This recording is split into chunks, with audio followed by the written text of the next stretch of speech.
రాష్ట్రానికి చెందిన కాంగ్రెస్ ఎంపీల ప్రమాణ స్వీకారోత్సవానికి హాజరయ్యేందుకు ముఖ్యమంత్రి రేవంత్ రెడ్డి సోమవారం న్యూఢిల్లీకి వెళ్లనున్నారు. అలాగే బడ్జెట్ సమావేశానికి ముందు పలువురు కేంద్ర మంత్రులతో సమావేశమయ్యారు. 2 రోజుల పాటు ఆయన న్యూఢిల్లీలోనే ఉండే అవకాశం ఉంది. తన పర్యటనలో ఆయన ఏఐసీసీ నేతలతో సమావేశమై మంత్రివర్గ విస్తరణ, ప్రదేశ్ కాంగ్రెస్ కమిటీ కొత్త అధ్యక్షుడి నియామకం తదితర అంశాలపై చర్చించనున్నారు.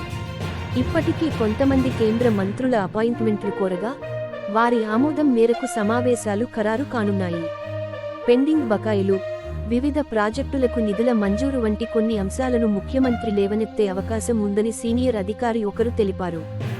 ఢిల్లీ పర్యటన సందర్భంగా రేవంత్ రెడ్డి పలువురు కేంద్ర మంత్రులను కలవనున్నారు. అనంతరం ఏఐసీసీ సమావేశాలకు హాజరు కానున్నారు.